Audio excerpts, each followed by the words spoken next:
All right, I want to dive into the showcase game. I was watching it last night, and I'm seeing red. And I take my fishing trip got shut down. I always do a Robinson Crusoe, like Lord of the Flies, off the grid trip every year with my cousins and my brother, and we get after it.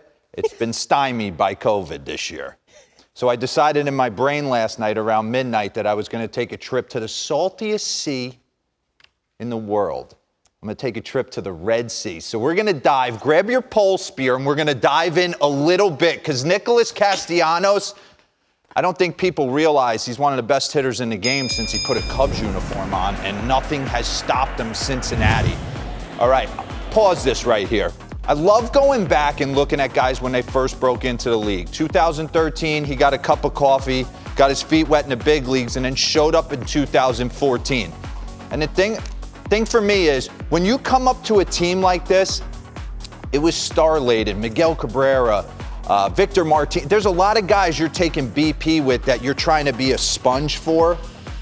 And sometimes you try to become them and you lose a little bit of yourself. And Castellanos came in here early when MLB Central first started and talked about how he really tried to be Miggy. Cabrera hit like him, and it wasn't totally working for him. So he just wanted to be himself, see ball, hit ball, and let it eat. I just wanted to see if anything's different so you can run this. This is a guy that drives the ball the other way. And his home runs, we'll get into it, he sprayed them all over the yard. But you come into Comerica and you take batting practice, right field is usually not the option. So you knew he was going to blow up when he got out of this yard. Back that up real quick. I want you to focus on something too. Focus on when he's feeling frisky, this thing gets bigger and bigger, and I mean, he starts swinging it back like a gate. So this is him in Detroit. He's starting to feel himself now. Bang, going the other way, putting his head down. I'm tired of carrying this team. Watch him bat flip to the umpire right here. That was one of the coolest moments. That was awesome. So he gets traded over to the Cubbies. Now rack that one back for me real quick. Look at the leg kick now. Now I'm going no undershirt. Now I trust everything I'm doing. My video work is in. I feel good and just getting loose. I love he brings his hands along for the ride. There's not a lot of play in his hands.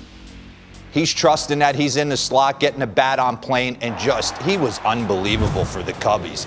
Fast forward, this was during the quarantine. I saw this on Twitter, taking BP, and everyone gets on me about the Tim Anderson thing. Pause that. I'm in on the bat flip. It's just time and place for me. That's what needs to be the focus.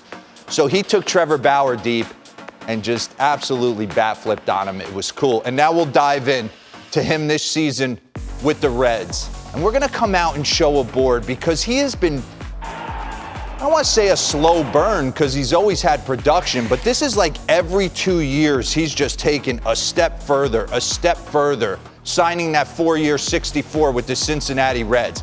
Look at this. MLB ranked since August 1st, 2019. This is since he went over to Chicago. I mean, he's one of the best hitters in the game. I don't think people at home truly realize, he's turned himself into a force at the plate. 5 home runs already. You see the batting average. I know we don't focus on that a ton, but man, I do. Home runs, 21. Slugging percentage is 3rd in all of baseball. Weighted runs created plus through the roof. So he's fun to watch. I just like the way he goes about it. And I like the fact that, you hear a lot, we talk a lot about betting on yourself. I came up with the Atlanta Braves where I followed Chipper Jones around like a puppet. I used to watch video with him, take BP with him, hit off the tee with him, and I could never execute his game plan in the game because I wasn't Chipper Jones. Then I went to Texas, learned how to load on my backside, get here with Rudy Jaramillo, and I was able to start slowly executing what Chipper had taught me years previous. And I think a lot of that with Nick is the same. You come up and you're around the Miggy Cabreras of the world and you follow them around and you want to be them, but you can't execute the plan. And then it's a slow burn.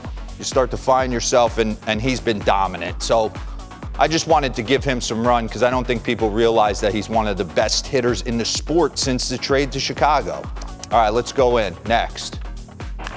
still run. I mean, this is his bombs from this year, grand slam. And you're seeing all different types. I mean, that's a heater up.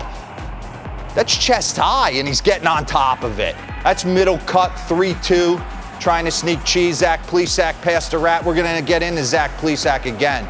And even there, back that up real quick. There's not that huge leg swing right here. He's kind of minimal movement, going bridge. So he tinkers a little bit with how he adjusts his leg kick and does different things at the plate, but stays inside the ball, drives it up the middle. And I just want to, his home runs by direction since the Cubs trade, he's pulled 8. He's hit 6 to dead center, and he's hit 7 to the opposite field. So, I mean, it's all over the yard for this guy. Really special.